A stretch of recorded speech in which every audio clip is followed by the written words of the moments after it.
Warahmatullahi wabarakatuh. Anak sekalian, khususnya anak kelas 6 SDN 19 Sematang Tinggi, masih kita belajar online dengan media pembelajaran internet. Mudah-mudahan anak guru dalam keadaan sehat walafiat sehingga dapat mengikuti pembelajaran online dengan baik. Langsung saja kita memasuki pokok bahasan. Kita kali ini belajar tentang tema 1, subtema 3, pembelajaran 2. Anak sekalian, langsung saja. Yang pertama kita belajar tentang nilai-nilai dalam Pancasila. Nilai-nilai dalam Pancasila.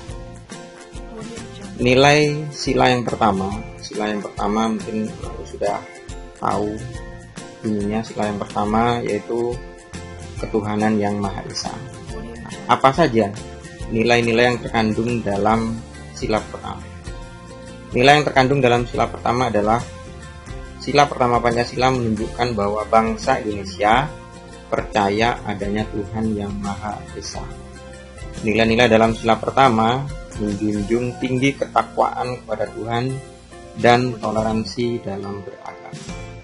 Ini untuk sila yang pertama, Tuhan yang Maha Esa berlambang bintang.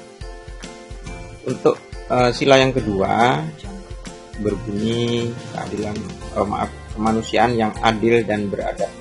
Kemanusiaan yang adil dan beradab, lambangnya rantai emas. Apa nilai yang terkandung dalam sila kedua Pancasila? Sila kedua Pancasila menunjukkan adanya pengakuan terhadap persamaan derajat antar sesama manusia. Nilai-nilai dalam sila kedua menjunjung tinggi solidaritas antar umat manusia, hak asasi manusia, dan perdamaian. Kemudian yang ketiga, sila ketiga bunyinya Persatuan Indonesia, lambangnya pohon beringin. Apa yang terkandung atau nilai apa yang terkandung dalam Pancasila sila ketiga? Sila ketiga Pancasila menunjukkan bahwa bangsa Indonesia mengakui dan menghargai keragaman yang ada di Indonesia. Nilai-nilai dalam sila ketiga menjunjung tinggi rasa cinta tanah air serta persatuan dan kesatuan bangsa. Kemudian yang keempat lambangnya sila keempat lambangnya kepala banteng. Bunyinya untuk sila keempat adalah kerakyatan yang dipimpin oleh hikmat kebijaksanaan dalam permusyawaratan perwakilan.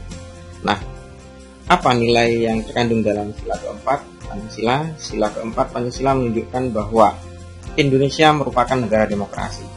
Dalam menjalankan pemerintahan, keputusan diambil dengan cara musyawarah untuk mencapai mufakat.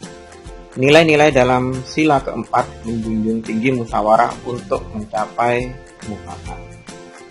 Yang terakhir, sila kelima, yaitu berbunyi keadilan sosial bagi seluruh rakyat Indonesia. Lambangnya adalah padi dan kapas. Apa nilai yang terkandung dalam sila kelima? Sila kelima Pancasila menunjukkan tujuan bangsa Indonesia, yaitu masyarakat yang adil serta makmur secara lahir dan batin. Nilai-nilai dalam sila kelima menjunjung tinggi persamaan hak dan kewajiban, suasana gotong royong, hidup hemat, dan bekerja keras. Nah, itu tadi adalah nilai-nilai dalam sila-sila Pancasila, dari sila pertama sampai dengan sila yang kelima. Nah, sekarang memasangkan perilaku sehari-hari dengan sila yang sesuai. Nah, di sini ada 5 contoh perilaku sehari-hari. Anak sekalian, Pak punya 5 contoh perilaku sehari-hari yang tentunya ini sesuai dengan sila dalam Pancasila. Tapi sila keberapanya? Kita coba sama-sama ya.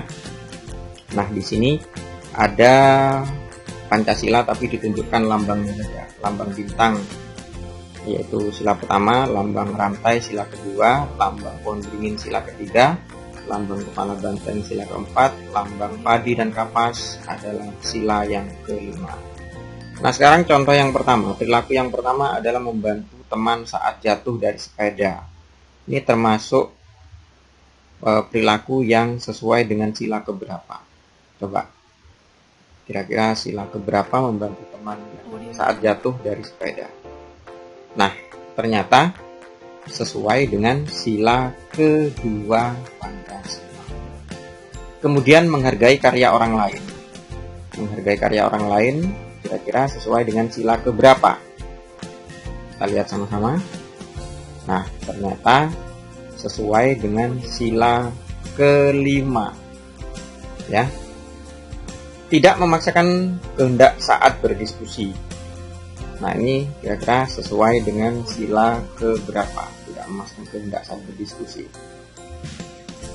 Nah, ternyata sesuai dengan sila keempat. Kemudian menghormati teman saat beribadah. Menghormati teman saat beribadah termasuk perilaku yang sesuai dengan sila ke berapa? Ternyata sesuai dengan sila pertama. Bangga saat mengenakan pakaian batik.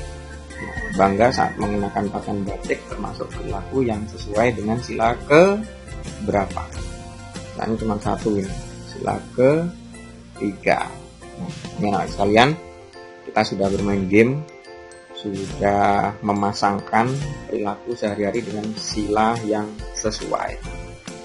Membantu teman saat jatuh dari sepeda sesuai sila kedua. Menghargai karya orang lain sesuai dengan sila kelima. Tidak memaksakan kehendak saat berdiskusi sesuai dengan sila keempat. Menghormati teman saat beribadah sesuai dengan sila ke-1. Bangga saat mengenakan pakaian batik sesuai dengan sila ketiga. Lanjut anak sekalian, sekarang menentukan perilaku yang sesuai dengan nilai Pancasila. Nah, kita dapat meniru perilaku yang ditentukan ini. Pak Us punya cerita, punya ilustrasi tentang Uni yang kucingnya itu dia berantem dengan kucing liar, sakit terus dibawa ke dokter hewan. Coba kita sama-sama baca ya. Uni memiliki kucing yang sangat dia sayangi. Terkadang Uni mengajak kucingnya bermain di taman atau di halaman rumah. Kalau Uni sedang bersekolah atau bepergian, kucing Uni bermain sendiri, memanjat atap rumah, berguling atau bermain dengan bola adalah hal yang disukai kucing Uni. Pagi ini Uni merasa sedih. Semalam ada kucing liar yang mengganggu kucing peliharaannya. Badan kucing Uni terluka karena dicakar kucing liar. Uni menjadi panik karena tubuh kucingnya penuh luka dan berdarah. Uni lalu membawa kucingnya ke dokter hewan untuk diobati. Dokter hewan sangat teliti mengobati kucing Uni. Untuk menutupi luka pada kucing Uni, dokter hewan memasang beberapa perban setelah diobati. Setelah diobati, Uni membawa kucingnya pulang. Uni senang karena sekarang kucingnya terlihat lebih sehat. Nah, ini contoh perilaku Uni yang ditentukan Uni yang patut kita tiru ya, karena sesuai dengan nilai-nilai Pancasila. Nah, sekarang contoh penerapan sila Pancasila tentang melestarikan hewan. Nah, ini yang pertama, memberi makan hewan peliharaan secara teratur.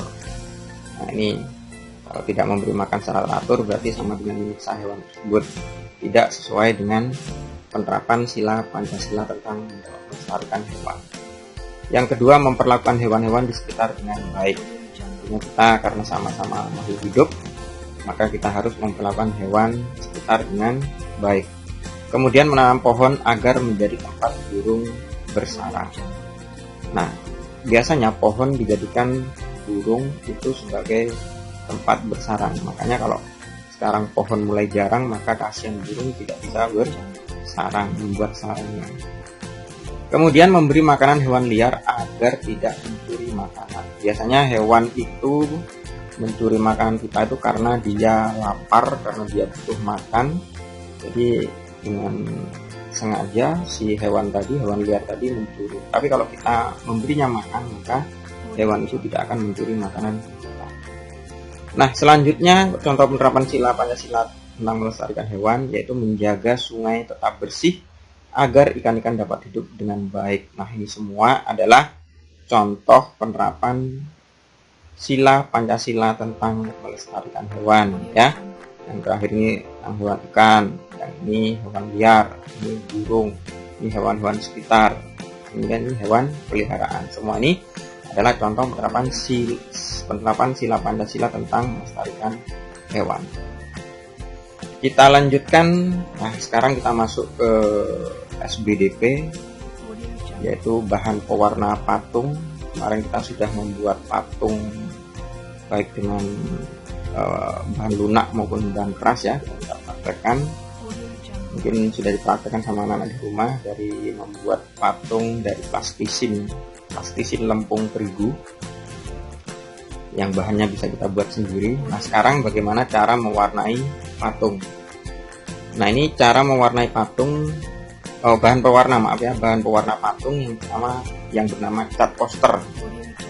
Cat poster atau biasa disebut cat plakat merupakan cat yang bersifat penutup secara merata. Cat poster mengandung bahan dasar minyak, sehingga menghasilkan warna yang mengkilap.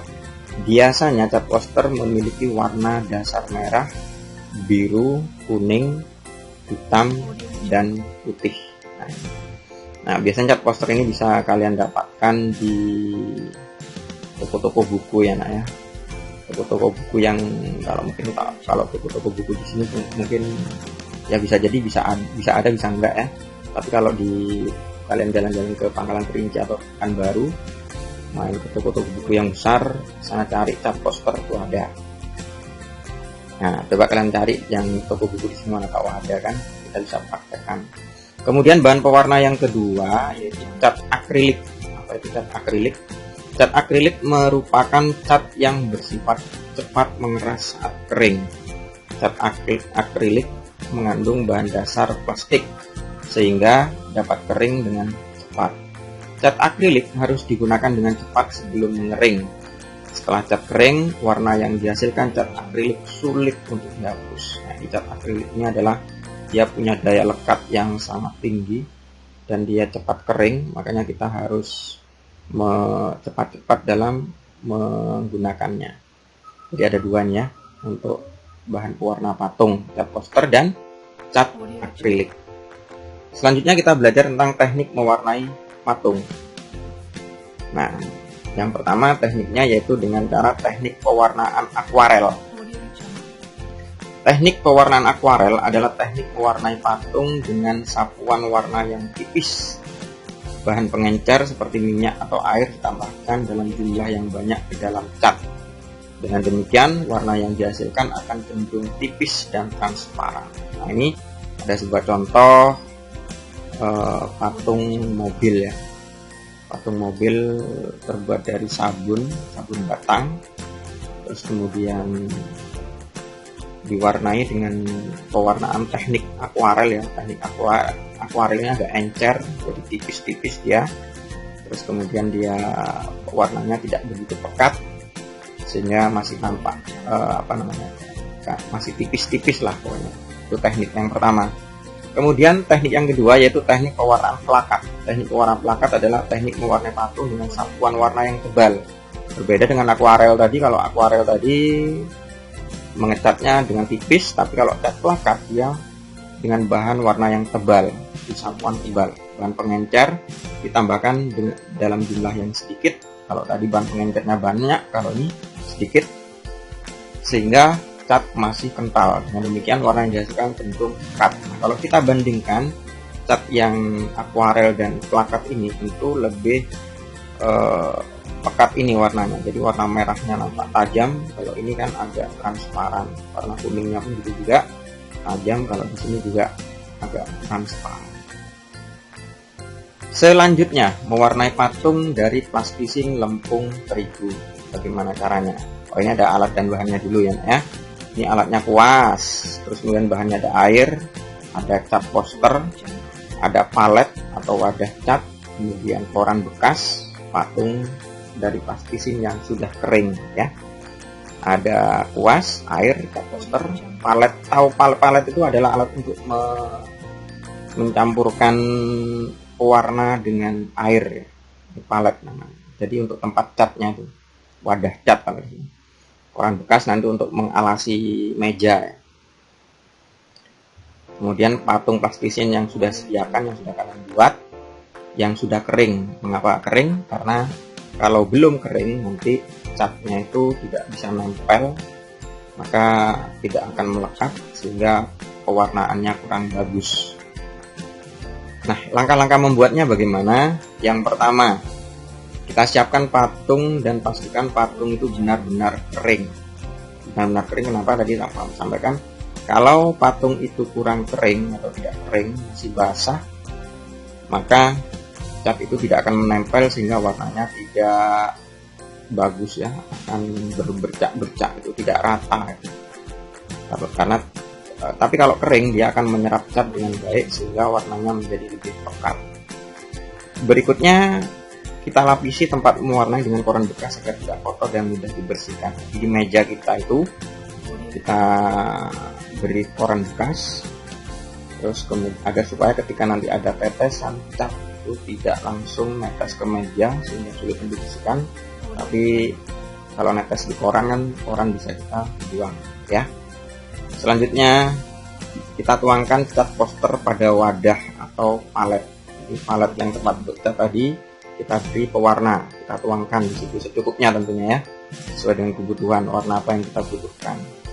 Kemudian tambahkan air di palet tadi. Setelah kita beri pewarna, dimasukkan air tergantung campurnya tadi, tekniknya, teknik akuarel apa teknik plakat tadi. Kalau teknik tipis tadi, teknik akuarel, maka banyak campuran airnya. Tapi kalau teknik plakat berarti campuran airnya cuma sedikit. Kemudian kita aduk-aduk, kita pastikan cat tidak terlencer atau tidak terlalu pekat. Kemudian kita mewarnai patung yang sudah kita buat sesuai dengan keinginan dengan menggunakan kuas ini. Dengan kuas kita perlahan-lahan kita warnai patung yang sudah kita buat, yang sudah kering tadi, kita warnai dengan kuas.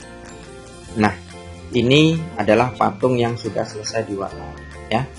Ini ada perbedaan warna antara kepalanya, badannya, celananya, sepatunya dan sebagainya.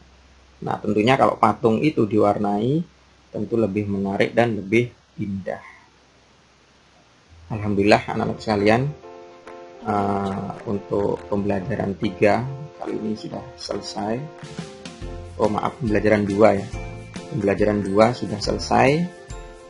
Jadi jangan lupa untuk mengerjakan tugas yang ada di buku tema yang berkaitan dengan pembelajaran 2 tadi yang sudah Pak Mus sampaikan. Untuk tugasnya jangan lupa ditulis di buku tulis, kemudian diunggah di Classroom. Selamat belajar anak-anakku sekalian. Pak Mus akhiri dulu. Wabillahi taufiq wal hidayah. Wassalamualaikum warahmatullahi wabarakatuh.